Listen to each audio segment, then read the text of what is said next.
between the wisdom passed down by ancient healing traditions, anecdotal experience, and modern clinical trials, one thing is clear: mushrooms are medicinal powerhouses. And I finally found a brand, a product, a company that I feel really aligns with all of my research and understanding when it comes to the medicinal properties of mushrooms, and that is Alchemy Mushrooms. They grow their mushrooms in California on organic mushroom farms. They keep the whole mushroom in their supplements, and they actually blend mycelium and fruit body in their mushroom powders and capsules to give you the best of both worlds. You can learn more at Alchemy Mushrooms. That's ALCHEMI, alchemymushrooms.com. Use the discount code MushroomHour for 20% off your order. Alchemy with an I, mushrooms.com.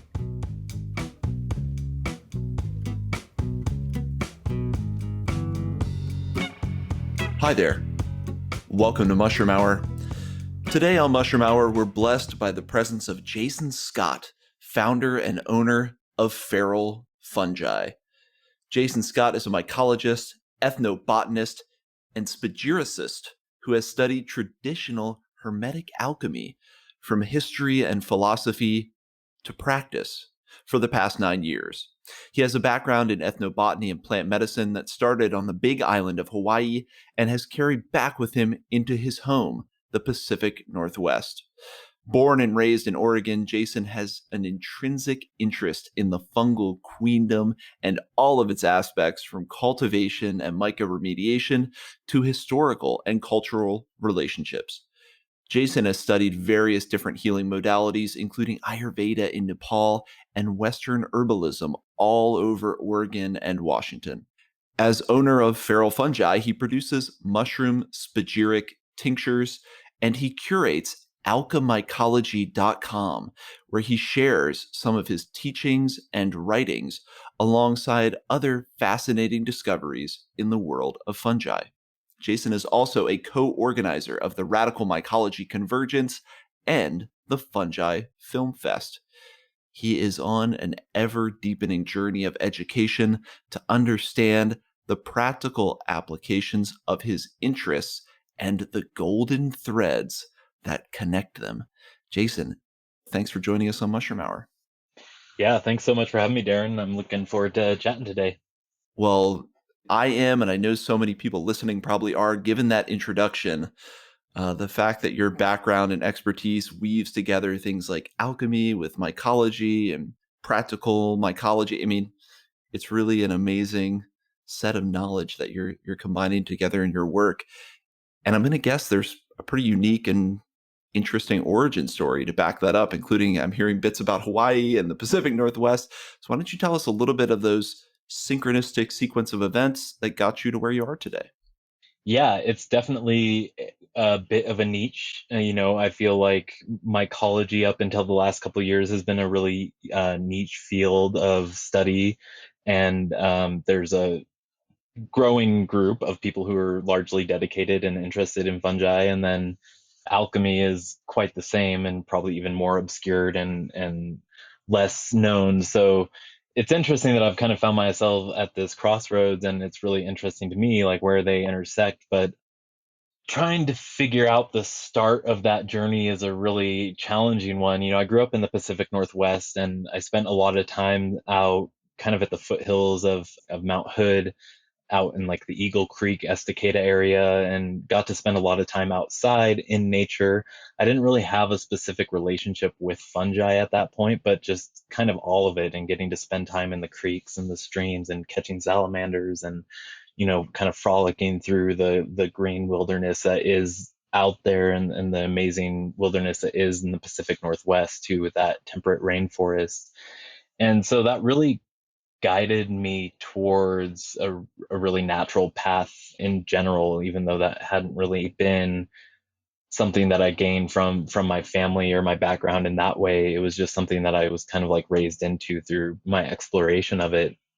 So that was always close to me from the time that I was very young. And then, as I grew older, started going to school, I faced a lot of the same kind of hardships and trauma that I feel a lot of teenagers face, when you're just kind of really in a disconnected system and system that doesn't really have a cosmology or stories of what's really important or connection to place and all of these kinds of disjointed things. And you're really trying to figure out how to exist in that world, also with kind of a bit of radicalized politics in line with that, of just kind of seeing the overarching systems for what they are and feeling really an attrition to those things, and then trying to figure out, you know, knowing that and holding that knowledge and kind of existing in that is like, how do you move forward and how do you make some sort of impact, with your life and the ways that you relate to other people, the ways that you relate to society, the ways that you relate to culture. And so that was kind of that it was very tumultuous for me to kind of go through that, as I'm sure it is for a lot of younger people in this culture, and really trying to find a way to understand myself through all of that. And it's kind of challenging because there's kind of like this separation from the normative culture, and then there's also this kind of path of discovery of like figuring out like, okay, well, where do I myself fit into all of this, and what resonates with my heart and my path. And so through that, I dealt with a lot of depression and kind of like mental health things associated with that, a little bit of anxiety and things that just kind of, I feel like, naturally arise with those types of things. I think that they're really prevalent in our culture, especially for that age group, and for myself personally, it was, I got to a point and I went and saw a doctor, and he was like, yeah, just take this pill. What set of chemicals do you want to take? And I kind of like looked outside and I was like, that's not really going to affect what the core of what's going on is. So that was kind of like what ultimately tripped up that path of discovering for myself, like what's at the root of that and how do we fix the root, kind of getting to the root of like radical and what that means, and thinking of myself, as like a radical person at the time. And it's like you're looking at the root of what it is and how do you get to that root and how do you affect change in that root. And at that time too, my grandma got really sick with cancer as well, brain cancer. And again, something else that's really prevalent and that pretty much everybody has experienced either directly or indirectly with people in their family, or somebody who's close to them in some regard. And just seeing the way that sickness develops and replicates itself, and the way that Western medicine kind of has its shortcomings, I think that also really inspired my path to a large degree as well. So those things really led me to a path of kind of self-medication, which was unhealthy for quite a long time, but it also opened my mind to nature in a whole different way. And kind of along that path, I also met the mushrooms in a much more intimate setting and intimate way, and really kind of from there they were just with me all the time, and have really kind of been a really solid ally in a way that I know they are for a lot of people like that too. So Well, I think you've just painted a really vivid story that so many people listening can relate to in terms of finding a culture that's bereft of seemingly any direction. You get to that point where you kind of realize that so many aspects of our system are broken. For a while, maybe you rage against it, and then you just have to figure out, how am I orienting myself? What kind of principles am I living by? How do I orient myself to produce more of what I want to see in the world? What do I want to see more of in the world? It leaves you kind of wrestling with age-old fundamental questions of the human experience. And I love that piece you said about stories. I think of people like Joseph Campbell, and here in Marin County, California, there was a teacher named mm, Angeles Arians who explored a lot of these similar concepts about hmm what are the stories of our culture. What myths do we tell? Because those actually had a pretty distinct purpose in yeah. giving people some mooring and understanding of their relationships with each other and with nature. And I'm assuming you think this, given your explanation, your story, but do you see that as something that's really lacking right now in our, I don't even want to say Western European society, but modernist society, is a lack of effective stories or myths that give us some grounding and orientation as human beings?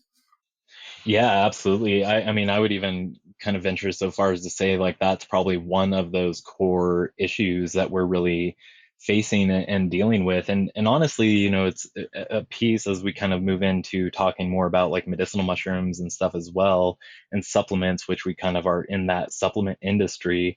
You know, there's just kind of like an entire disregard for life in a large way. And I think a lot of that is kind of rooted in the fact that we don't have stories and we don't have those kind of meaningful myths and stories and like teachings and songs that connect us to place and to connect us to recognizing everything else as living beings, and recognizing kind of like the space that they hold, and the honoring them in that way too.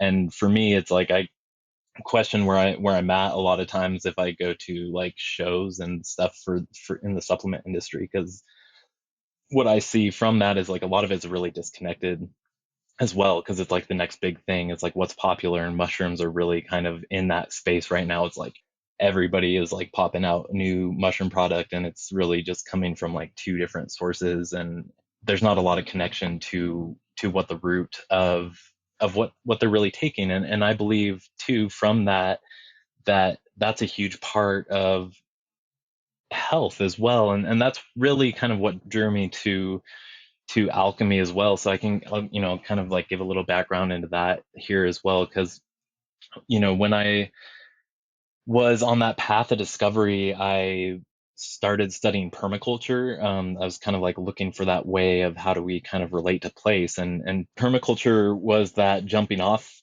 point for me, and that recognition of place, and looking at and the observation of the natural world, but also just what's happening around you and how you connect to those things. And then the stories really evolve from that, right? Because that's kind of traditionally where those stories, where those traditions, where those rituals, where those practices evolved from, were from the observation of the natural world. And so permaculture was kind of like the starting point for me, but it wasn't really my path within it. And so I at that time heard about this cool gathering that was happening, called the Radical Mycology Convergence, and it was the first year in 2010, that they were holding the Radical Mycology Convergence up, I think, out in like Tenasket, up in northeastern Washington. And so I heard about it through that permaculture course that I was taking. I was like, oh, good, check that out, and because I had like a peripheral interest in mushrooms, but I really didn't have a really direct day-to-day practice with them in my life yet at that point. And so I went up to Tenasket, went to the first Radical Mycology Convergence, and saw the mushrooms from so many different perspectives that I never looked at them from the ethnomycology perspective, from more of like a phytomycology perspective, or like the medicinal aspects, to like the biology of mushrooms, to identification and foraging, and then just kind of like the community around them, of people. As you get like really interesting folks who are drawn to the mushrooms for one reason or another. And so the mushrooms kind of like reinvigorated themselves with me at that time and were a little bit stronger. And then I kind of delved more into a path of studying, ethnomycology and ethnobotany, and just kind of looking at the different ways that cultures relate to plants. And through that, there was kind of like a piquing interest in natural medicine, and kind of like how do we relate to the plants as medicines. And it kind of started off as just like a curiosity in like the rudimentary form of like, oh, it's really cool, like you can go out and pick this plant and it can help your body with all these different things, and then really developed over the years into something that was much more tangible, and seeing how to practice and seeing how to work with it. And the mushrooms kind of just align themselves with that from that point. And there was something for me that was kind of like missing from that, that was like, oh, okay, this is cool, but I feel like herbalism and natural medicine is more than like, what's that plant good for? What's that plant good for? Which I feel like a lot of people just get kind of stuck in that anthropomorphic, anthrocentric perspective on Right. plants and mushrooms and medicines. And they're like, oh, well, what's good for me? And so I had this experience on the Big Island where I was introduced to alchemy and Ayurveda through one of my good friends at the time. He gave me two books, and I took those books and started kind of like delving into alchemy, and I was like really curious about it. And I got back to the Pacific Northwest, and I found this class on herbal alchemy and like beginning stages of herbal alchemy, and was like, oh, cool, because for me it's always like much easier to learn more tangibly and directly from somebody. I mean, I love reading and kind of gleaning knowledge that way, but for me, it's always just the direct experience that's more pertinent. So I went to this class, and he went through the whole cosmology of the doctrine of signatures and correspondences and what they refer to as like the doctrine of emanations. And through all of that, there's stories. And then he kind of mentioned like, oh, I just got back from studying with this guy, Robert Bartlett. I was like, oh, that's the guy who wrote this book that I had just gotten, and so I contacted them and ended up working and formed a multi-year relationship with Robert Bartlett up in Marysville, Washington. And he's been my main kind of teacher in the alchemical realm. But for me, it was a piece that was missing. So kind of tying back in to that launching off point of the stories, right, is like that was the piece that was missing from that herbal wisdom and that herbal knowledge, because there's a cosmology that talks about the story of the natural world and the universe and how it kind of arose to what we see and experience, and then how we kind of intelligently work with it through those perspectives. And you're not just kind of like blindly throwing things together because you throw them together, but it's more of like a crafted path based on the cosmology and the stories. So there's a reason that you do everything that you do, as opposed to just being like, oh, well, that's cool, or that seems cool, or maybe I'll just do this, which has its place too.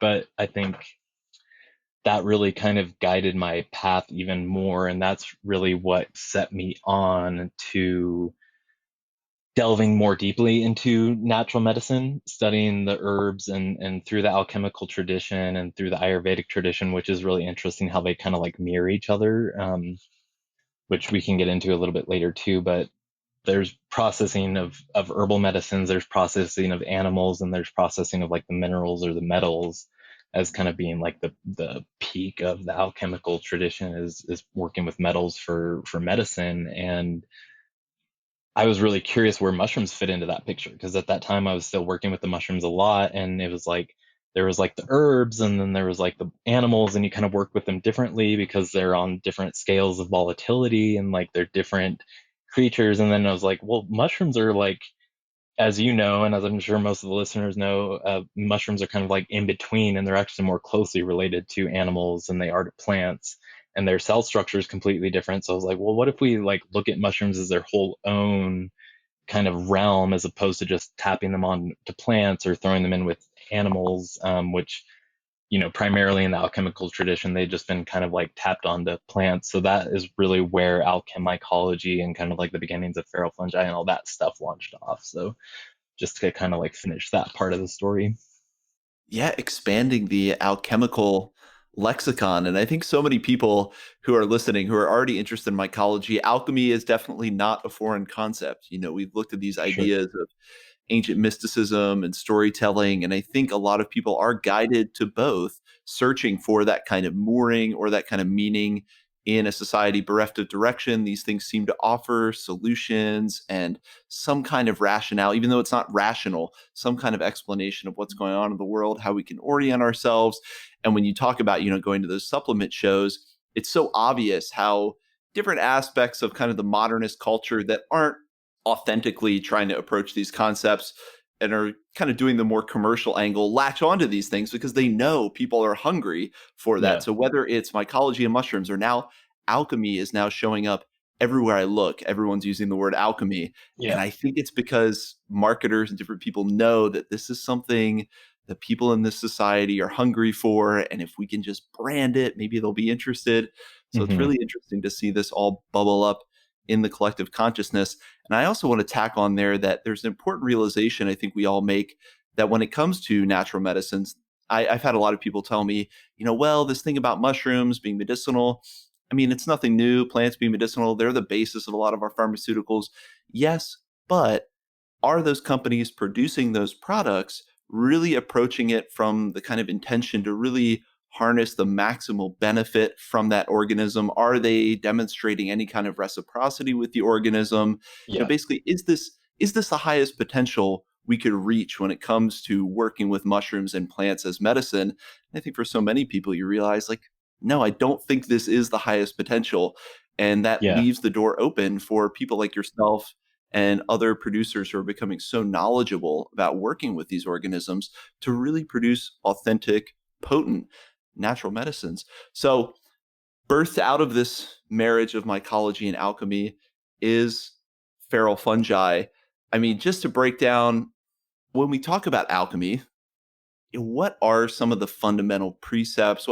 I've done some reading. I've read a little Manly P. Hall. I've looked at some Sure. things. I don't really have a good cosmology in my head. So why don't you lay out the basics to us of what kind of hermetic alchemy even is? Yeah, definitely.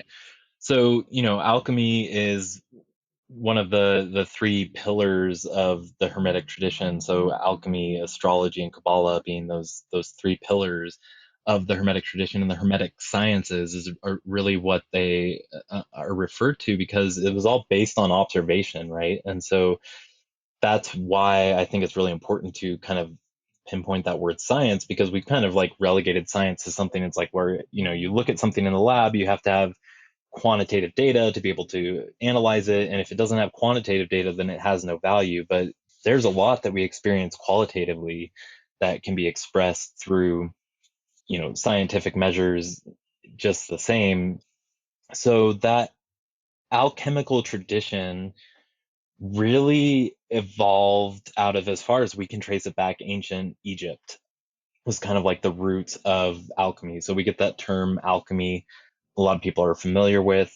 Where that really comes from is chem, Khem, or Kemet is like what they referred to as like the black fertile plains of the Nile River, and the people of Egypt. And then Kemet was like what they referred to as the black arts, or the arts of alchemy, being kind of like one of the original bases or foundations of that kind of study of nature, and the manipulation of nature through transmutation based off of observation.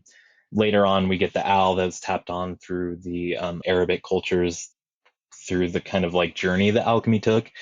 It's a really long story, but basically, under the pure persecution of the Roman Empire, alchemy had to kind of go underground, where it was kind of maintained by the Arabic cultures at that time. And then it kind of resurfaced in Spain, I think about like the 8th century. Incredible. Yeah, so it's pretty wild. But at that time too, in Egypt and Alexandria, there's a Library of Alexandria. A lot of people are kind of like familiar with that to some degree, at least having heard of it. But it was like really this melting pot of culture from all over the world. And that's where it gets really interesting in correspondence with Ayurveda as well, because there seemed to be a lot of interchange of knowledge and information. And alchemy is really what they refer to as a perennial philosophy, because it's like no matter how you kind of tease it apart, it kind of holds true at the most basic levels. So, when you're looking at the foundational aspects of alchemy, which is that kind of like cosmology that we were talking about initially, you get the doctrine of emanations, which is like everything arises from one thing, one source, and then is split into that duality. And that duality is positive, negative, masculine, feminine, light, dark.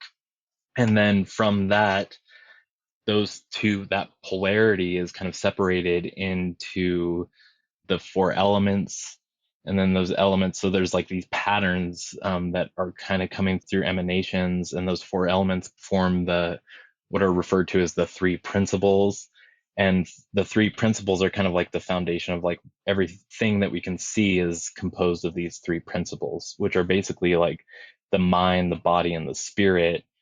In the alchemical language, it's the mind would be associated with, the sulfur, is what they call it. The body would be like the salt, and the spirit would be the mercury. So they call it the salt, the sulfur, and the mercury, but they represent those kinds of three philosophical interpretations. So a lot of times, if you kind of like look at the spagyric tradition and that natural medicine, then you're going to hear a lot about like the salt, sulfur, mercury, and these different kinds of obscured references sometimes. So that's kind of like a big piece of that alchemical puzzles. A lot of it was obscured throughout the ages. And so from that story, everything is composed of those three parts. So it's kind of like through that understanding and through that knowledge, if you can look at something and you say it's composed of the salt, sulfur, mercury, we can kind of tease those things apart,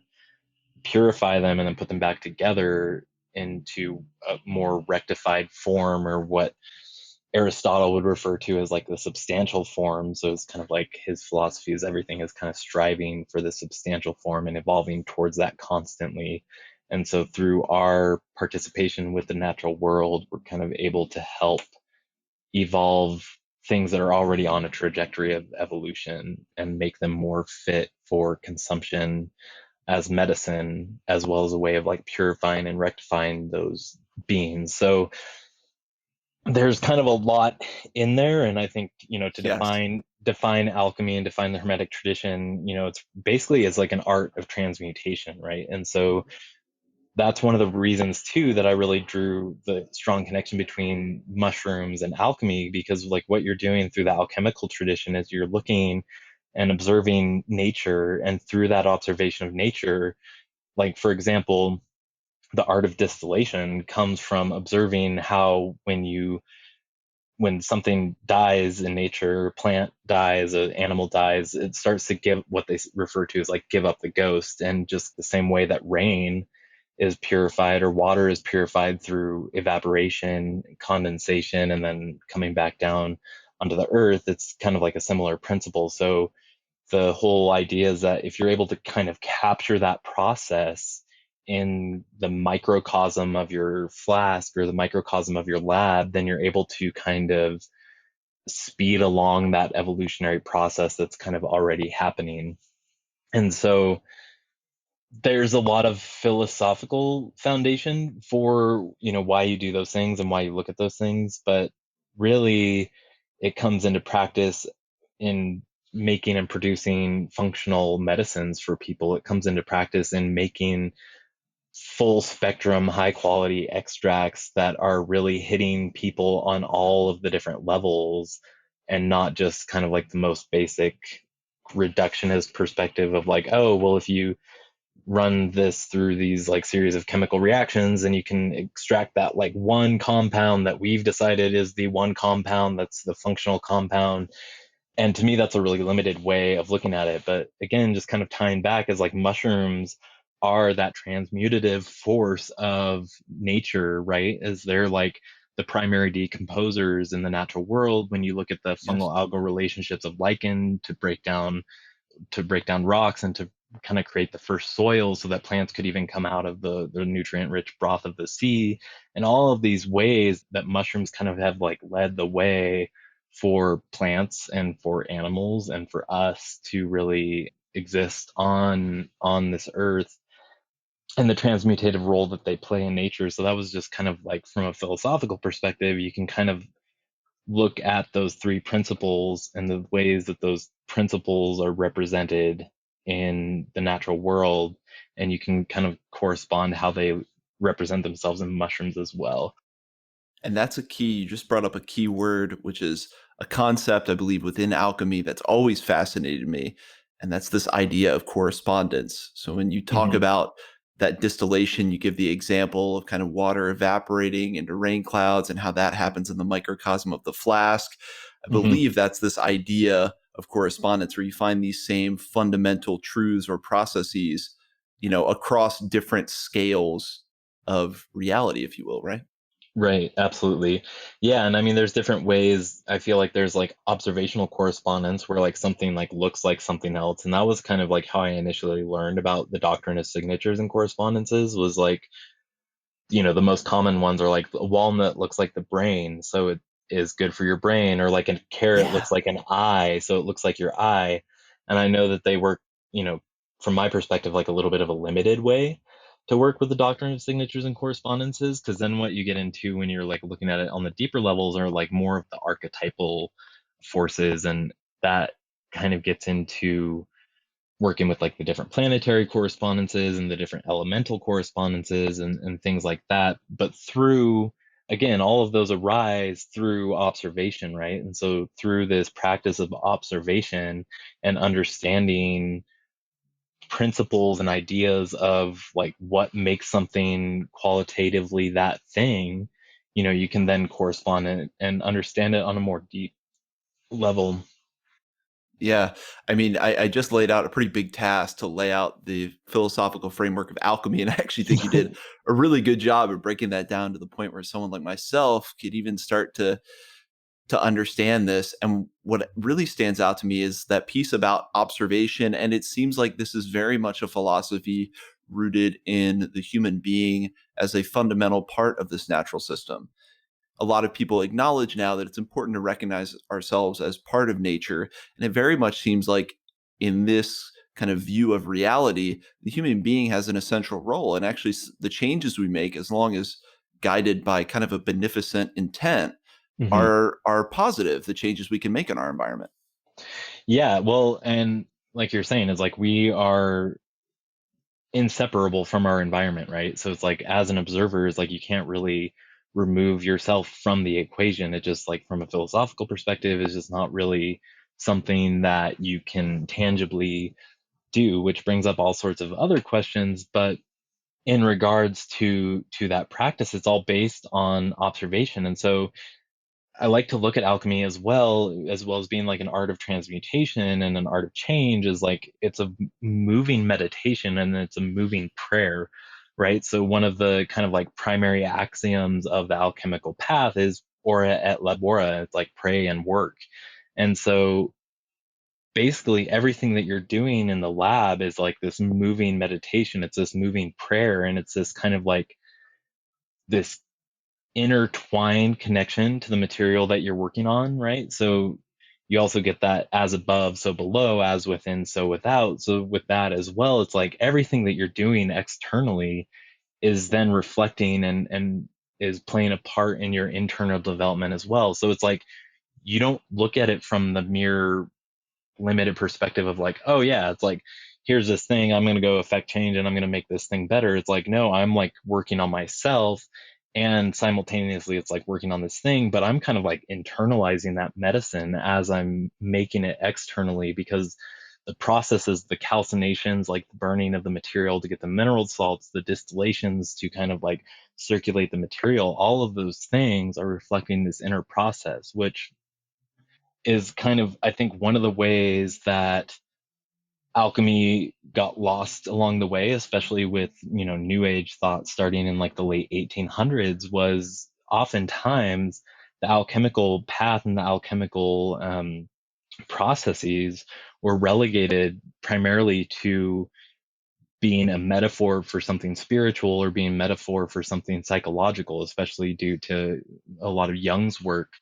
But that kind of moves out the laboratory practice of alchemy that preceded that, and that's also where it kind of really bugs me a lot of times the way that that term gets overused, because it's like people don't really understand that there's like a practical application of laboratory alchemy that still exists to this day and still is like practiced and still worked with, and that just because you call something alchemical is it like kind of loses its meaning, as like a happens with a lot of things these days. I think that's such an important point you just brought up. That idea of there's a physical component to this practice. There is potentially, I mean, physiological, definitely, emotional, energetic, spiritual change, however you want to quantify that, but the physical activity imbues these changes. So that is a critical part of the process. And I think most Hmm. people have heard this idea of turning lead into gold. And when I'm thinking of that, this idea of doing lab work through that process of trying to purify a metal into gold, you would be doing that same work on your inner body. Exactly. A really, really, really powerful concept. Yeah, and it's, I think it's directly connected, and I think again it kind of gets put into that realm of like what is your intention with that? If your intention is to just have a bunch of gold, it's like I don't think you're going to really get very far with that process, because that kind of illuminates that there's some kind of shortcoming within yourself of like what your end goals are, and what your intentions are with the material and with the practice, that it's like for some purpose that isn't really ultimately altruistic or good, and is more coming from a place of like greed, or some kind of like maybe what people would refer to as like lower resonant spaces. Whereas, if you're looking to make the most potent medicine, and you're able to transmute that lead into gold, or even make various forms of what is known as the philosopher's stone, which theoretically can transmute lead into gold, but is also used as like a really potent medicine. And again, that's kind of where the alignment with the Ayurvedic tradition comes in as well, because you know alchemy is great, and coming from like a Western perspective, it's, you can kind of tune into it, and you can kind of like get an idea of what's going on, and there's some great teachers out there, and there's some like mystical traditions that kind of carry it on. But when you look at the history and where it came from, is like the alchemical tradition was broken many points along the way, and was kind of obfuscated. It was kind of held in like priest class and wasn't really shared openly with people. And then from the Roman persecution, it had to kind of go undercover, and then people used a lot of obfuscated language with it, and kind of like had to covertly practice the alchemical tradition. So they're saying one thing, talking about like the green dragon or something like that, when they're really referring to another process, or the gray wolf, and they're talking about antimony. So there's these kinds of things where it really gets confused and lost, and then you have to interpret it, and then you do your best to interpret it, and then you try to replicate it. But in the Ayurvedic tradition, is like that lineage was never broken. And again, as far as we can trace that back, it goes back 5,000 years or more, handed to the people by Indra at Mount Kailash, and there's that long tradition from then. The different family lineages have carried that on, and it still exists today. But the reason I'm bringing it up too is because they also work with the metals as well, and they make medicines out of the metals. So they work with lead, and they work with mercury, and they work with gold. And when you purify them properly, they become some of like what is known in Rasha Shastra, which is a specific kind of branch of Ayurveda, as like some of the most potent medicines. And there's kind of like an idea behind that since the minerals are so fixed and have taken so long to develop, like you think of a plant and how a plant grows, or a mushroom and how a mushroom grows, and how it takes all of this time, and it's like usurping things from the environment, and then it's transmuting them into different constituents in the form of primary metabolites and secondary metabolites. And then you think of a mineral that takes hundreds of thousands of years sometimes to grow into that form, and then when you can process that and unlock that medicine, there's a much deeper potential there. But also, on kind of like the opposite side of that, is like if you process it and you don't process it properly, then it's really toxic still. So it's kind of like a double-edged sword. But it all kind of goes to say again that, again, Ayurveda as well is based on this practice and this process of observation, and observation over like long periods of time, and then that shared wisdom that comes from that. And what's so interesting about both these worldviews is it's this blend of spirituality, science, practical observation. There's so much melded that it really becomes all encompassing. Whether you're talking Hmm. about alchemy or Ayurveda, you're not talking about, it sounds like, one specific practice, or now I'm practicing Ayurveda. I mean, this is really an all encompassing lifestyle, if you will, where suddenly you're seeing through that lens in your day-to-day life, or at least that's how I'm interpreting these principles as we're speaking. I'm starting to Yeah. see things more through these models and these perspectives. Yeah, a lens is a really good way to put it, because it's a perspective on life, right? It's like, again, when you're approaching something from that kind of like limited perspective that we were talking about, that's pretty pervasive in the natural supplement world, is like, oh, turmeric's the next big thing. Oh, reishi's the next big thing. Oh, chaga's the next big thing, and people just kind of like glom onto these things. But when you're looking at something through like the lens of Ayurveda, or the lens of the alchemical tradition, is like you're looking at that whole thing, and you're looking at somebody through that lens of that whole person. And that's everything. Like that's their upbringing, that's the traumas that they've experienced through their life, that's the kind of imbalances in their diet they have. That's looking at every single part of that person and saying like, oh, well, reishi is good for a lot of things and a lot of people, but it's like maybe reishi is like not the right thing for you because of X, Y, and Z. I'm not thinking of an example off the top of my head, but you can Right. get really specific. A really good example of that is like turmeric. A lot of people are like, yeah, turmeric for everything is really good for inflammation and on and on. And one of my good friends and colleagues and teachers, Seja Papam, talks about this a lot. I studied herbalism with him too, and we've done a lot together on like kind of the alchemical path. And he talks a lot of like turmeric's a really hot herb from kind of like a constitutional standpoint. And it's like if you've got a lot of pitta or fire or like heat in your constitution, it's like you're not going to do very well with turmeric. And so it's going to be aggravating to somebody who has that kind of more fiery constitution, and it's not going to help their inflammation and their arthritis and the things that it's kind of touted for helping, because it's not a specific way of looking at it. And I guess this kind of gets moving kind of more into the mushrooms and how I work with them as well, because I work with all the mushrooms through that perspective and that lens. And it's like first time picking up a book on medicinal mushrooms, it's like, man, these things are used for everything. It's like I could use any of these mushrooms to solve any problem. And it's like you really can to a large degree. And there's reasons for that. There's like the polysaccharides in of themselves, which are what are known as a primary metabolite, is like they make up the cell wall of the mushroom.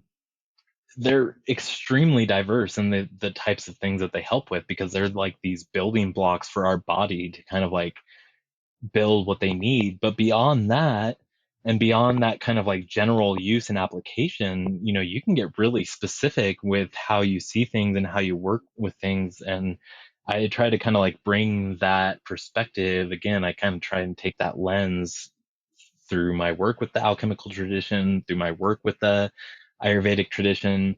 And I put that onto the mushrooms and kind of like look at their constitution, look at how they grow, look at how I understand them, look at how I see them in the environment, and see what they look like when we're processing them, what the final product looks like. Because all of them are so different when you're like really in that, and when you're really kind of honoring them and respecting them like that. And then you can really see how to more effectively administer them to people as well. So again, kind of like another example of that, you could have somebody come to you and say like, oh, I've got like kidney issues, what's good for me? It's like, okay, well, tell me a little bit more about like what's going on with your kidneys. And they're like, oh, well, I've got like adrenal fatigue and I'm tired a lot and I just like don't feel a lot of energy, and then like my kidneys have just been bothering me. And then you might lean more towards something like cordyceps versus something like turkey tail, which also has an affinity for the kidneys and kidney health, because the cordyceps is going to also kind of be more correspondent with that like vital health, and it's going to give them that energy as well. And so you look more specifically instead of just being like, well, I heard this one was good for kidneys, so take that. So you can get really like specific in how you do that. And that's kind of also part of why we include those planetary correspondence with them. For me, it's a fun kind of philosophical thing to do, as well as a fun way for me to relate to and understand the mushrooms on a more deep level.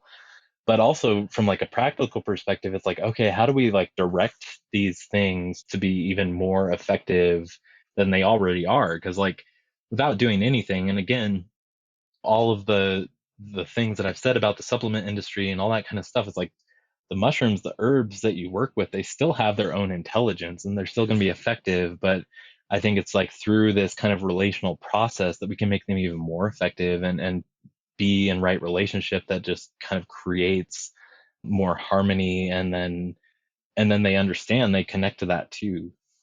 And there's a lot of layers here, but a fundamental piece is that idea of signatures and correspondences, which I know Hmm. so many people resonate with. You use the great example with walnuts. People say the same about lion's mane. It looks like a brain. It's Yeah. good for your brain. We all Yeah. like that kind of thing. But then when you get into these deeper archetypal correspondences, and yeah, a lot of them it seems like are based or corresponded to different planetary energies. Hmm. you know how do you, is it mostly intuitive? You kind of hinted at it, like the life cycle, what they look like at different stages. How do you figure out some of these deeper kind of archetypal resonances? And then it sounds like also you need to consider that at all levels, from the thing you're working with to the person you're working with to, you have to kind of match archetypal resonances once you even establish what each one is. So yeah, maybe talk about how you find those deeper kind of archetypal correspondences, and then that process of trying to match them up. Yeah, absolutely. So yeah, it's really multifaceted. There's not really one answer because it's kind of a combination. Like part of it is like, yeah, it kind of looks like a brain, so it's correspondent to the brain in that regard. But then the other part is you're looking at the whole morphology. So you're looking at like what color is it? You're looking at what kind of characteristics does it have as it grows.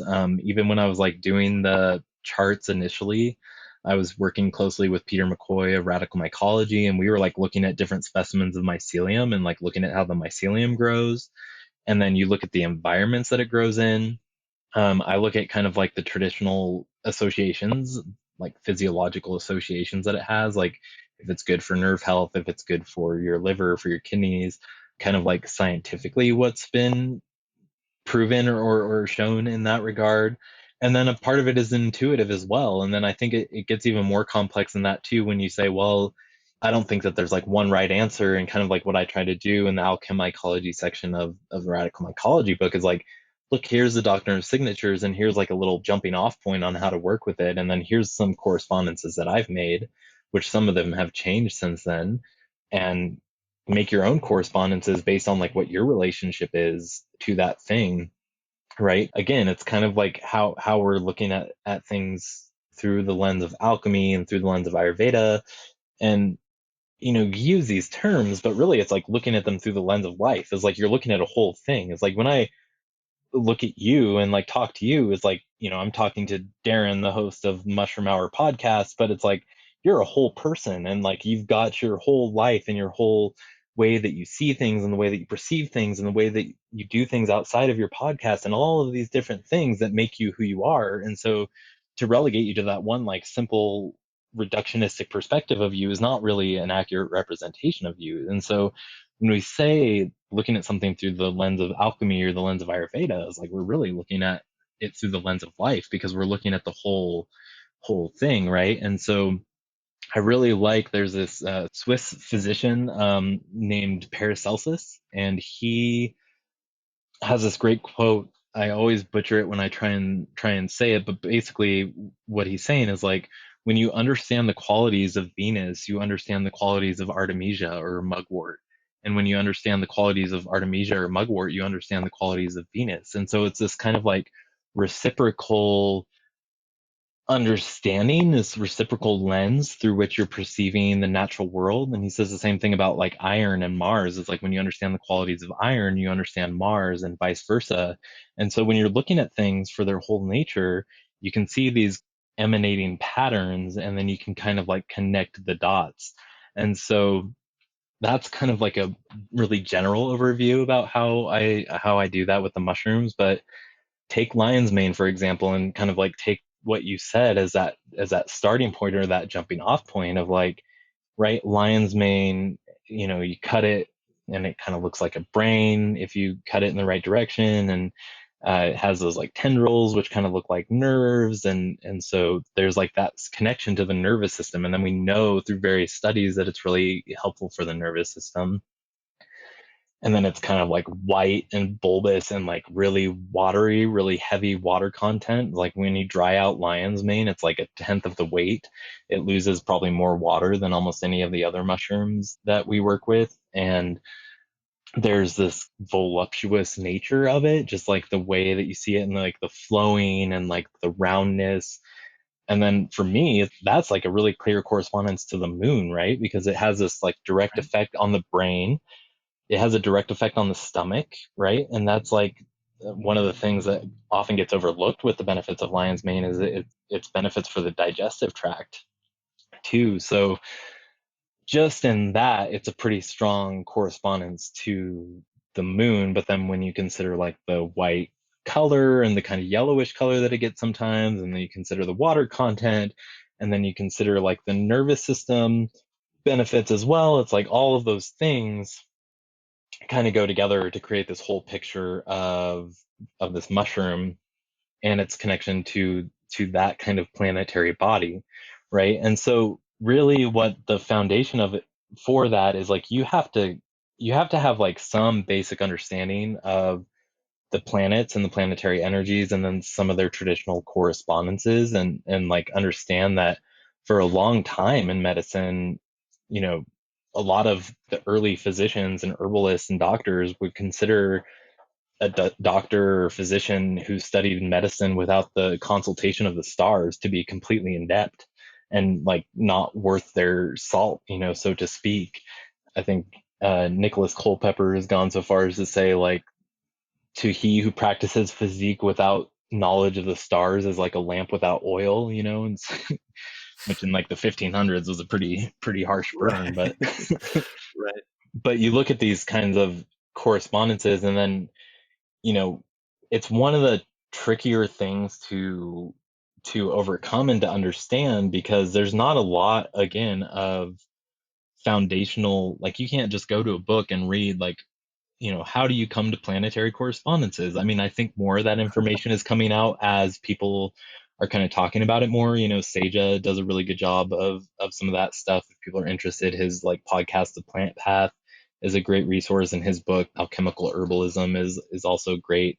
But traditionally, is like, you look at these old books, these old texts on herbs and medicine, and is like mugwort is associated with Venus, and then it doesn't say anything of like how they came to that or why they came to that. So you kind of have to get that foundational understanding of like what those planets were traditionally correspondent with. You look at kind of like the astrological, we call it like the astrological man. That's like where the planetary energies are kind of sourced in the bodies. You can look at like the Kabbalah and kind of like what associations are in those places, and then through that you kind of create these relational understandings that can help you to be even more effective as a practitioner, because then what you're doing, I think there's a really like directly observational and intuitive level of being able to work with that, where you can kind of see, and you can kind of see in the person, and you can just work with it directly without having to kind of like intellectually consult all of that information.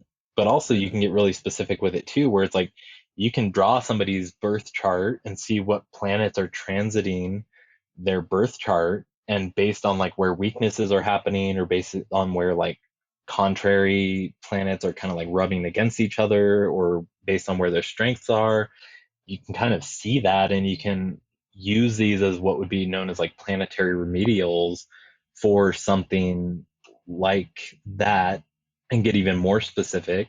And then you can even take what's known as like a decumbiture chart from somebody's, like, the time that they got sick, and you can look at what those planetary transits were at that time, and you can kind of draw, again, some of those same conclusions. So it's like you look at some of the malefic planets like Saturn or like Mars, where Saturn's going to be like cold and restrictive, and Mars is going to be like hot and expansive. So it's like if you've got like Mars crossing over like your natal Mercury, for example, it's like maybe you have like hot, phlegmy, like respiratory things going on. And so you can say like, oh, well, I would probably want to like throw something cooling at that and want to kind of like address it with that. So you can kind of like look at it from that perspective. And again, looking at it with all of these different layers of information is like, oh, well, I know that this is really good for all these different things, but I can get really specific and say like, oh, this herb is going to like really do the job here, because not only is it, have an affinity for the respiratory tract, but also it has that, all those correspondences with like Mercury, and that's going to strengthen the respiratory system here. And maybe like we want to put some like lunar energy in there to cool it down and moisten it a little bit. And you can kind of look at things from that perspective to really deepen the way that you see and that you practice with the medicines that you make and administer to people. I really appreciate you diving into that example and giving your thought process behind it, because you invoked an example that I've come across many times where I see something in a book, the correspondence is to a certain planet, and they Hmm. don't have any explanation. And you're like, kind of, how do we get there? And I think you do eventually develop this sense of planetary kind of energetic resonance, if you will. And I know already, there are people that word gets thrown around a lot. It may sound kind of Yeah. nebulous, But to Yeah. me, energetic resonance is something that comes really through intense observation and understanding. Yep. And what you're talking about in assessing something really works kind of the brain, it's not muscles, but works your brain in a way that isn't linear reductionist thought. It's trying to take these multi kind of dimensional facets of something, like you're saying, the complete person, the Hmm. complete plant, the complete mushroom, and trying to build this picture in your head. And I'm sure there's a term for it, but it's not an entirely rational process. It's not something that's entirely even explicable. You just kind of get this sense of it by like building in all the data. A picture emerges and you can't even exactly explain why. And it sounds like a lot of this is about that, is intense observation, understanding that kind of leads you to this place where you identify, oh, this is the energetic resonance of this thing that has me corresponding it to something else. And to me, the planets seem like one of the more fundamental parts of this, where you can fall back on past research, where different traditions, different people have put together an idea of kind of the baseline understanding I think we have about the energetic resonance of planets. And those are helpful archetypes then to tie to, once you identify your object, it's you can kind of pick from what kind of energies, like you did so well. And it's something that I know a lot of people resonate with, even though we can't always explain it as well as you did. But we know that like planets in a certain position, they represent these archetypal energies. And when they're in these certain arrangements, it has an effect on things down here. You know, that's the fundamental tenets of astrology. And I don't know, it seems to me to have more grounding in observation and Hmm. kind of the scientific method as we traditionally think of it, that than people might give it credit for. Yeah, I think so. And I think it's like you said, I think you're working with all your faculties to understand and see those things, because you're not just saying like, oh, well, I read my horoscope and like this thing seems to be in line because they said that. It's like, no, you're using your observational faculty to see how that's presenting itself. And you're looking at qualitative features, which again is kind of like tying back to what we were talking about in the beginning, where it's like oftentimes like qualitative understanding of reality just gets kind of like pushed to the side because like you don't Yeah, have quantitative data. But I think the way moving forward is that you look at both of those things, right? Is like we're going to look at the amount of polysaccharides and hericenones and arenacenes and get really heady with the language because it makes me sound cooler and I know what I'm talking about. But then you also are looking at the whole picture of that mushroom and like where it comes from and how it presents itself. And you're like looking at, well, this is like this small portion, like hericenones, arenacenes, polysaccharides. The amount that we know of primary and secondary metabolites from the mushrooms is like so limited as to what they really are. And that again kind of ties back into why I think it's really important to work with them more holistically and also regard them and understand them more holistically, because I think we live in a really reductionistic society that tends to say like, oh, well, if you can't quantify that with numbers and show me the numbers, then it doesn't exist, which we all know is not true. It's like how right. much of our experience is relegated to something that can be quantitatively reconciled. It's not very much. It's like so I think there's that kind of disconnect that happens, especially when you move into natural medicine and supplements. And then when you're looking at something through that and you're looking at cordyceps as cordycepin, or you're looking at reishi as ganoderic acids, it's like you're missing the point of like what's really going on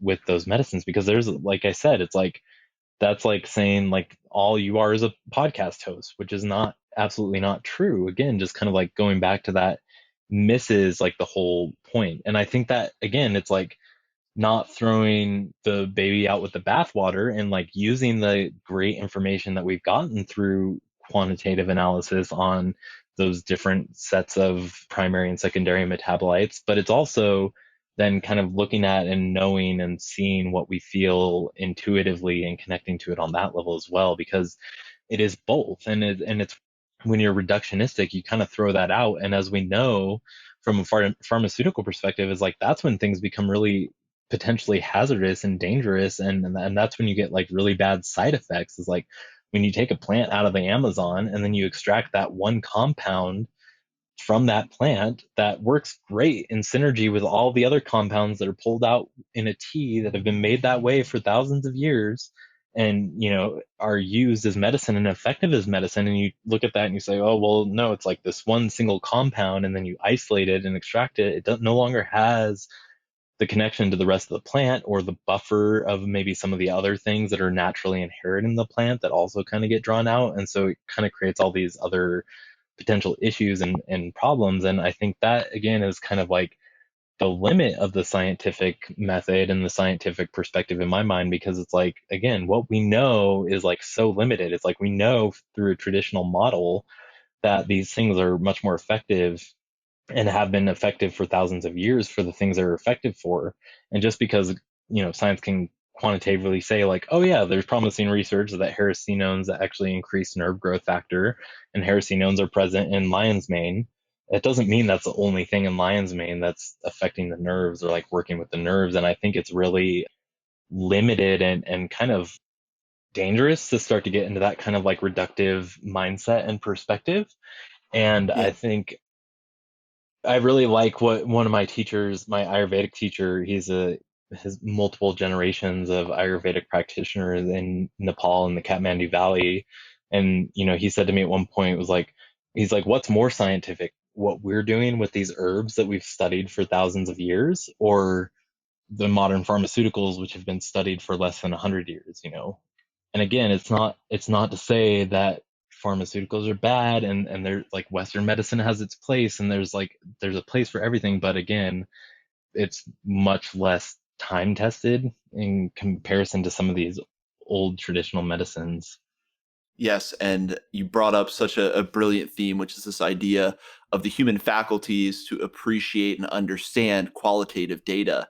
It Hmm. might be the quantitative, yes, it's really useful, but inherently limited by the tools we can use to quantify. Whereas human beings have inherent technologies that let us pick up qualitative inklings and data, and maybe our Yeah. vessel is the only thing that can do that. So to throw that out kind of throws out some of our most powerful observational tools. So I love you breaking this down, and it offers a really deep perspective on what is science, and especially right now in this era where the word science. Do you believe in science? Yeah. Understandings of science are constantly called into question, but I think are shifting to this more holistic understanding of not dismissing the anecdotal, not dismissing the time tested, not dismissing the qualitative. Well, I do want to at least touch on this idea of the spagyric process, because I Sure. know that pulls from this alchemical tradition of distillation. You're taking the constituent pieces apart and Hmm. recombining. So explain a little bit that spagyric process and what that means for the final medicinal extract. Yeah, absolutely. So, that term spagyric was actually coined by that Swiss physician Paracelsus, or Theophrastus Bombastus von Hohenheim, I think was, his full name. Alchemical figures always have some amazing name. Hermes Yeah, Trismegistus, or that, yeah, it's always something amazing. yeah, totally. So basically, he loved to kind of make up words, and it comes from Greek. So spou is to separate, and agiro is to recombine, or I've actually heard it more accurately translated as like to reawaken.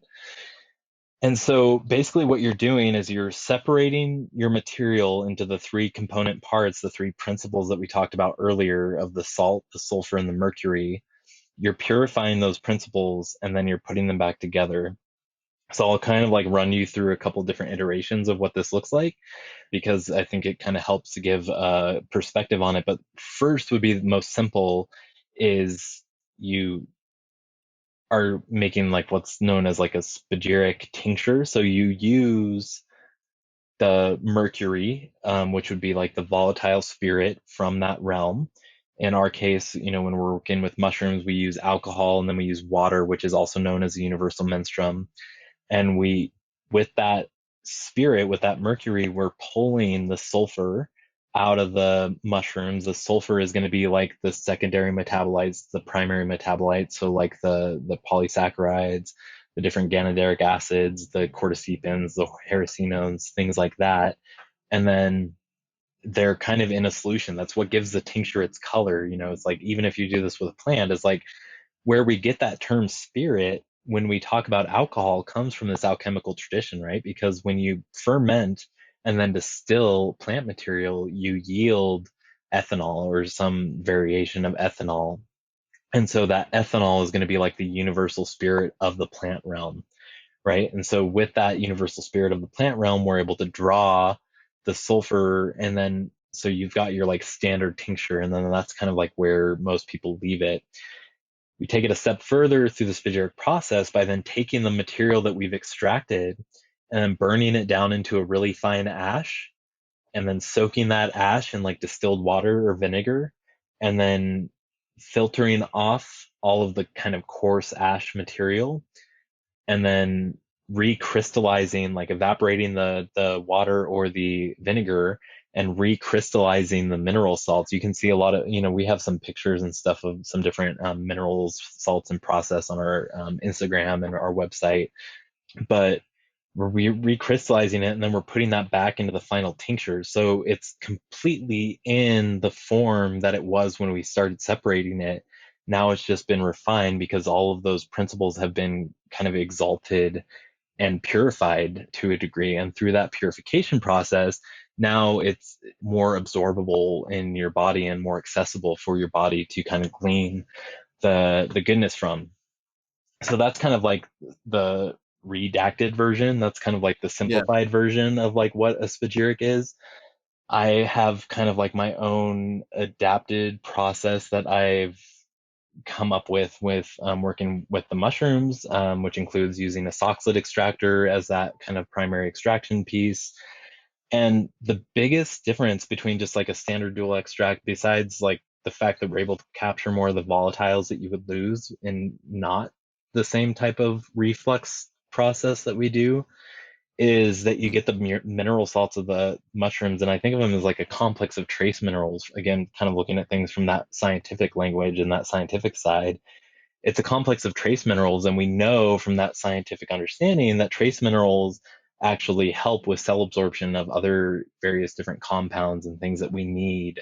And so I think that there's something in that in regards to mushrooms and herbs that make those spagyric tinctures more effective than just like a standard tincture. And then again, from the philosophical perspective, you're also getting the body. So you think of like a standard tincture without the mineral salts in there is like you've got essentially kind of like a disembodied soul and spirit. It's kind of like floating around, and the mineral salts would be like the vehicle to help kind of like drive it to where it needs to go in your physical body. It's like we're physical beings, we've got our bodies, and then that mineral salt just kind of helps carry it. So from that spagyric method is like we haven't lost anything in our process. The only waste Right. that we have at the end is like a little bit of carbon material that gets filtered out.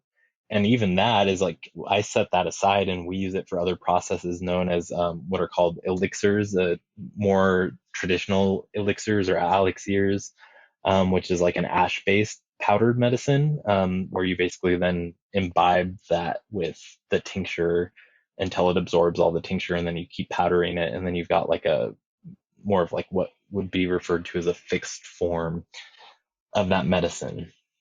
So again, that's kind of like the most basic level. And then it's always interesting to talk about these things because I think it sounds way more complicated than it is, because the best way to learn and to understand is just to practice it and to do it, because you learn a lot through seeing it. And I think a lot of people like to kind of like put themselves on this pedestal and be like, oh, I know how to do spagyrics. And it's like, yeah, it's like the actions are pretty simple to follow through with, and it teaches you a lot through the process. And like I said, it's like I don't really take a lot of medicines on a day-to-day basis, one, because I don't think it's necessary, and two, I've also like internalized a lot of those things through that process and through observing and through watching. Again, it's kind of like working internally. So then taking that to the next step, it's a little bit more complicated with mushrooms. I also kind of lay this out and lay out some different kind of proposed theories on how to do this in the Alchemycology section of Radical Mycology. And some of them work pretty well, some of them not as well. But basically, what you're doing is you're taking the mushrooms, fresh mushrooms, fermenting them. I've had success just fermenting them with like distilled water. Sometimes you could add like dextrose, or you could add some sort of like sugar in there to kind of help the fermentation process. I found that that doesn't always work. One thing that I've done too is like make them with like a mead, and then you distill off the spirit from that alcohol or that solution. Because when you're working with just the mushrooms and you ferment just the mushrooms, it's not alcohol. And so that's one reason that we don't really like provide true mushroom spagyrics, is because we don't really know what it's producing at that point. I've had some different analysis run on some stuff, and we're just like, there's like five primary compounds in here that are not water and not alcohol, but we're not sure what they are. And I don't want to just give people that. I mean, intuitively, it seems probably safe, but from kind of like a practical level and where we are with our production and everything, it just isn't realistic. But you ferment, and then you distill off the spirit, and then you've got your mercury, your pure mercury, and then you would ideally rectify that about at least 7 times. You redistill it until you get a really clean, pure mercury. And then you have your material. You want to pull an oil from it with plants. Usually you start the process with this, and you would distill off the essential oil through like a steam distillation. With mushrooms, it's not really so easy. So we use what's called an alkahest, which is like a kind of a universal solvent, or we'll use some other more industrial solvents. Even alcohol works for this process to pull the oil from the mushrooms, again, getting the sulfur, and then you evaporate that down to get like a pure oil from the mushrooms. And then the salts of the same process, you burn it all down, and then you consolidate any of the alcohol that you didn't distill. So all the kind of like what would be left in the boiling flask from a distillation process, you boil that down into like a tarry paste. You burn it with the mushroom material until you get the fine ashes, and then you leach the salts from those ashes.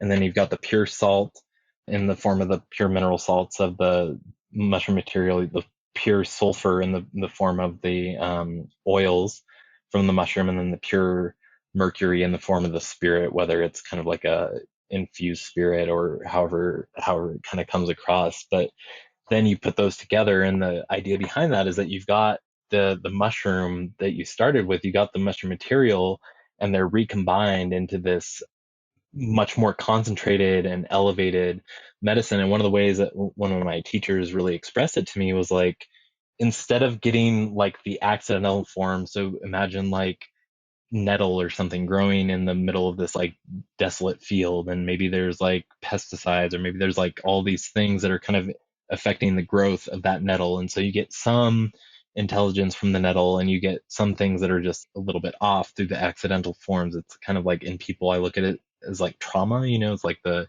trauma that it endures in its life cycle that keep it from being the most pure form of itself.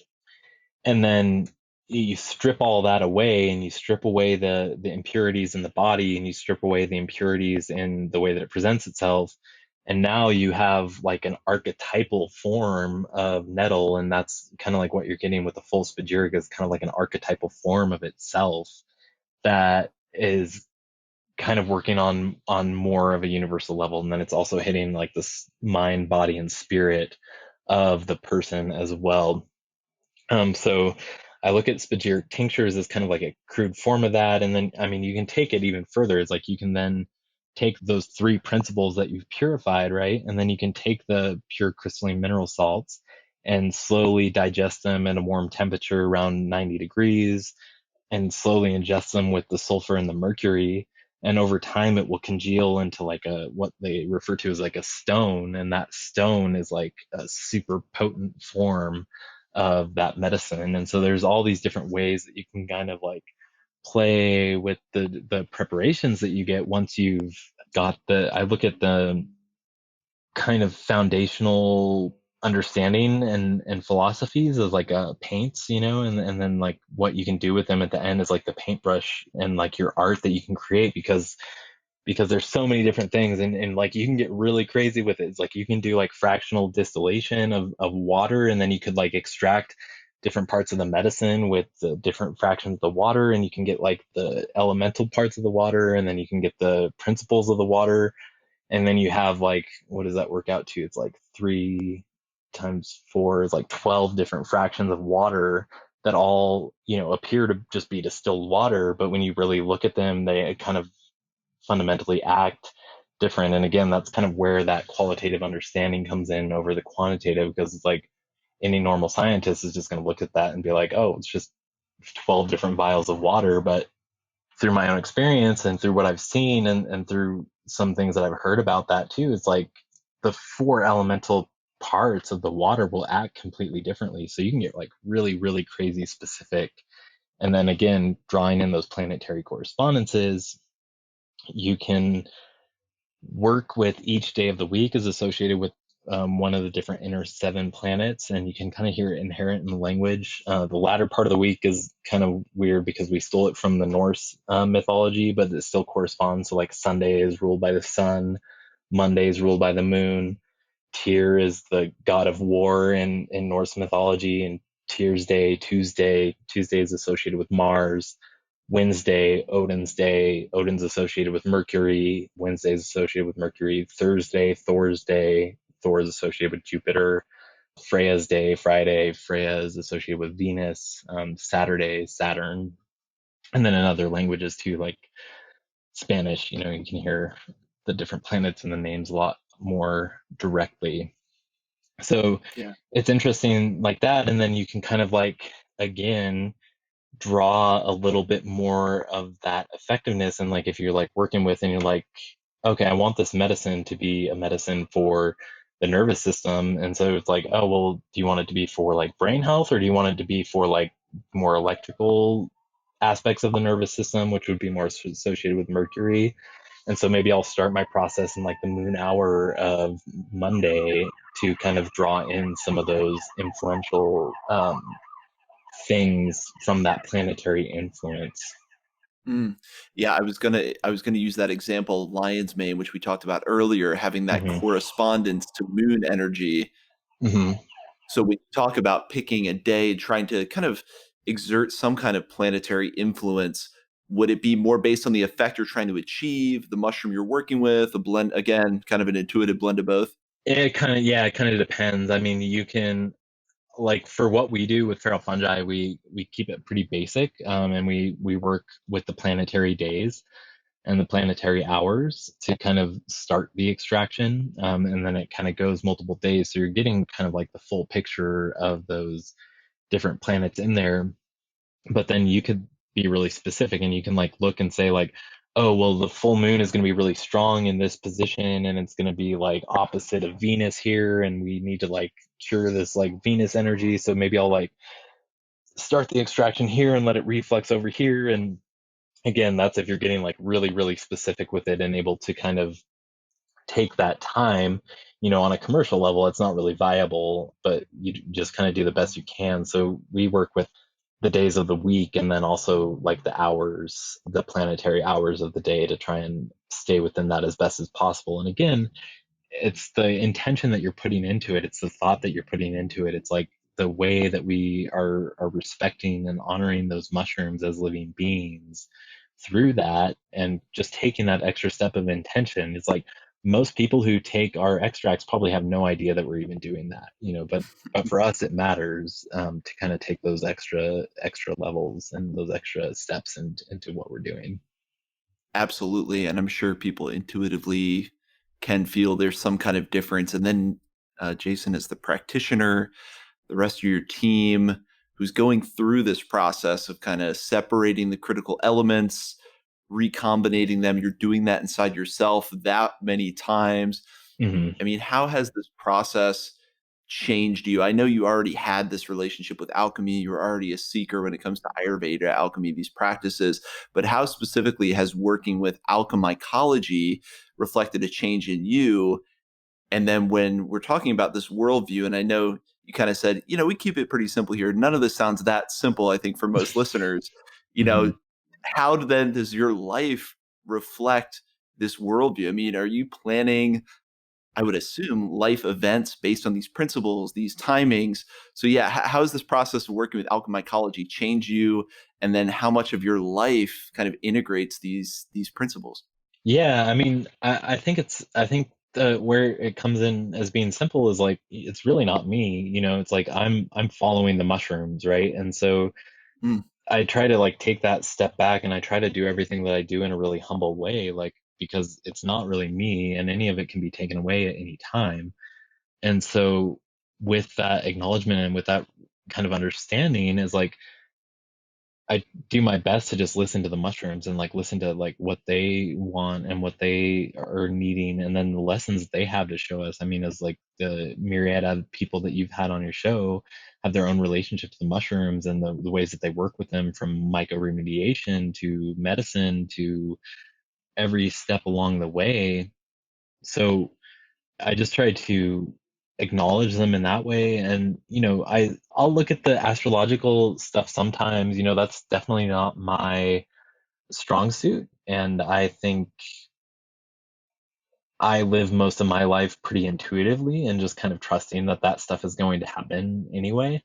And to just kind of like listen to the patterns, sometimes I'll take that advice if it's there, but also it's like, especially when it comes to making medicine for people, is like, can't be like, have somebody who comes to you and like, I'm really sick and I need help, be like, oh well, sorry, the planets just are not looking like they're aligned right now, and it's not going to be that way for another 3 months. It's like, no, that person needs help now. And so I think there's like part of it just like finding an intuitive balance. And I think the simplicity comes in is like you can make it as complicated as you want, but I think that there's like a beauty in the simplicity and a beauty in the simplicity of like recognizing life and recognizing the patterns in life, and ultimately kind of like everything that we've been talking about just like comes back to that. And so again, it's just kind of like empowering yourself and empowering like your qualitative faculties, like you were talking about, how those things kind of get overlooked and those things don't really get developed a lot of times in the kind of modern modernistic society, because those things aren't valued. What's valued is like the $100,000 mass spec machine that is going to tell you exactly what's in that thing when really a lot more than you do. And so I think that's the simplicity of it, right, is right there. Well, and I really like that perspective in that you don't always need to, have your metaphorical magnifying glass over every pattern of the fabric of reality, but being in tune and understanding it, when they jump out at you, you're aware enough to make that decision and kind of be guided by it without focusing too much on it. Because that was kind Yeah, of where my question was leading. Like, how much, yeah, do you have to follow the star maps to make any decision? You're like, no, I know that is all happening in the background. And yeah. when some pattern jumps out, makes itself apparent, I'm ready to go with that new flow. Well, Jason, I do want to run through then just promo for Feral Fungi. Where can people find the products? And then right now, what products do you guys offer? Yeah, so we have quite a full line. You can find us online at feralfungi.com, also on Instagram at feralfungi. Those are kind of like the best places to follow. I'm really bad at the social media stuff, so I don't post a whole bunch, but when I do, I try to make it informative and kind of give more insight into some of the processes that we're doing. If you're in Oregon, we're in a handful of different stores all around the state, and then various stores throughout the country as well. It just kind of it depends on where you're at and what's available. But Whole Foods, or not Whole Foods, rather, sorry, Market of Choice in Oregon carries our stuff. The Ashland Co-op, a lot of co-ops and small stores. There's a few stores in Nevada City and down in other places in California and out east. So if you have questions on where to find them directly, let us know. Also, feel free to go out to stores if you want to see them in your stores and just kind of like request that they carry our products, because we're ready to fulfill that. But, we're doing our best to provide that. So we have, I think at this point, we're doing 13 individual mushrooms that we work with. Two of them are like limited release, including our agarikon and our Oregon reishi, because we're only working with fruit bodies and we're only working with North American material. So those are kind of like the lines that we draw when sourcing our material.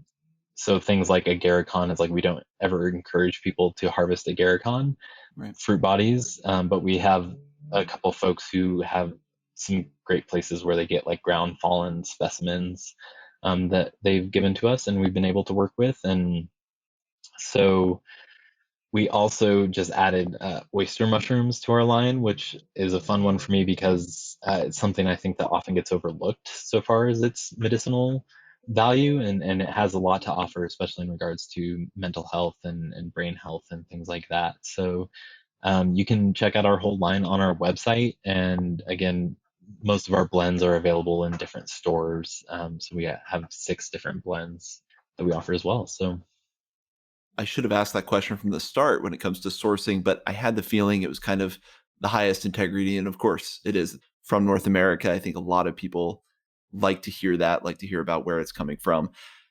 And, for people who want to learn more about maybe the spagyric process, because the way you make it sound, it's like a practice we should all be engaging in for our own metaphysical well-being. Mhm. So if people want to learn more about that, there's obviously the Alchemycology section of Radical Mycology, which anyone listening, you should already have the Radical Mycology Bible or tome in your library, and you can always use the Alchemycology as a primer. But do any resources stand out to you for people that want to learn more about making spagyric extractions? And also any resources stand out for people who want to dip their toe more in this world of kind of alchemical perspective? Yeah, absolutely. So definitely Robert Bartlett, who I mentioned earlier, he's got a book, Real Alchemy, and then he's also got a book, The Way of the Crucible, where he details some more complicated paths. And he recently retired from his job as a chemist, so he's going to be full time on converting his years and years and years of practical alchemical knowledge into literary tomes of genius. He just put out a book on the temper of herbs too, which is like talking again more from that constituent perspective. But he even like goes so far as to like do what are called destructive distillations of all the herbs and like burn them and basically take that spagyric anatomy to determine what degree of hot, cold, wet, or dry the herbs are. So if you're into that kind of stuff, Robert Bartlett is a great resource. And then Sage Popham is also a great resource with the School of Evolutionary Herbalism. He offers some great wisdom in the specifically in the herbal realm of alchemical wisdom, and he has the podcast, the Plant Path. It's a great place to learn not only like perspectives on energetic perspectives on herbalism, but also the alchemical tradition. Other great books are like Manfred Junius's Practical Spagyrics, I think it's called, and I think I've got a list of resources on alchemycology.com. If not, I'll put some more on there. That also just I get so swamped in just kind of doing the extractions and things like that that kind of like the educational side often gets a little bit malnourished. And so, another way is you start with the 7 basic spagyrics, and you can start making simple tinctures and then burning the plant material and getting the pure mineral salts and putting them in your tincture.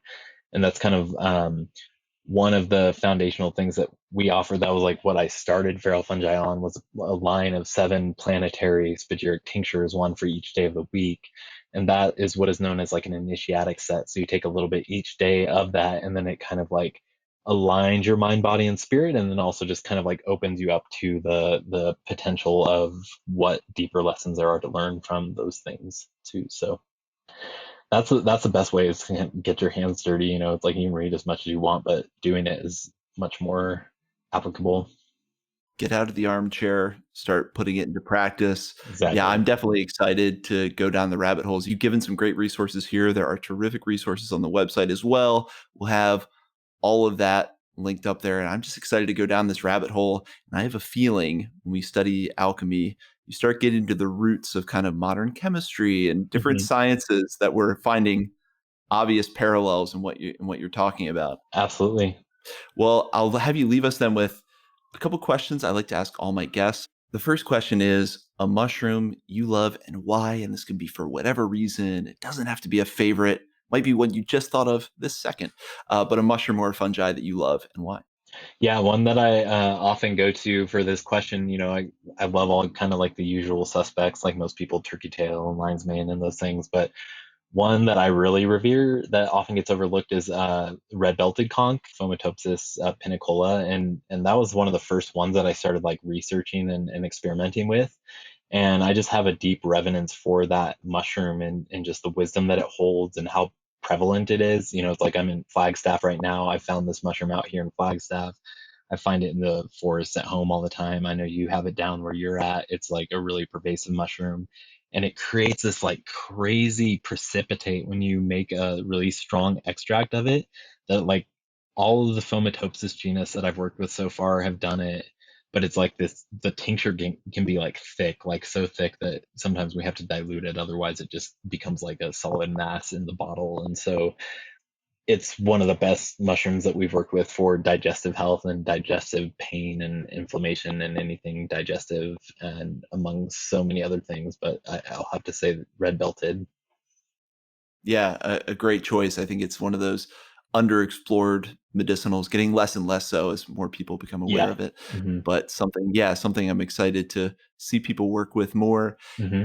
And then the next question is kind of a big general question, and we've hinted at it throughout the interview, but this relationship you developed with fungi, and I'd say you have a pretty unique, kind of fundamental relationship with fungi in every stage of life and every kind of state of matter, if you will, Hmm. from liquid to gas to physical. But what has that relationship you've developed with fungi given to you? Lessons it's taught you, perspectives it's offered. What has that given to you? I think just like humble simplicity is kind of like the basis of it. Is like there's like so much complexity in the way that the mushrooms are and the way the mushrooms work, but then they're just like so humble about the way that they go about it. It's really inspiring. And then the way that they are just that central crux in the ecosystem and the way that they kind of create community around that and the way that they create healing. And I think it's just everything and kind of like can base your life off of that. Beautiful principles to model our own lives off of. Hmm. And then the final question is for you, what are the highest aspirations you have for human society, really, as we develop more intimate relationships with fungi kind of across the planet, especially in the Western world, as we kind of learn how to work with fungi in the most positive aspect, maybe in the next 10, 20 years, however far you want to look into the future, how do you see that fundamentally changing human society? Yeah, well, I mean that's a huge question. I think for me personally, it's trying to take a lesson from the fungi and trying to kind of reorient the way that we structure our lives and our societies. I think a lot of it is like the stories that we learn from the fungi and the way that we connect to life through those stories and the way that we connect to the mushrooms through those stories.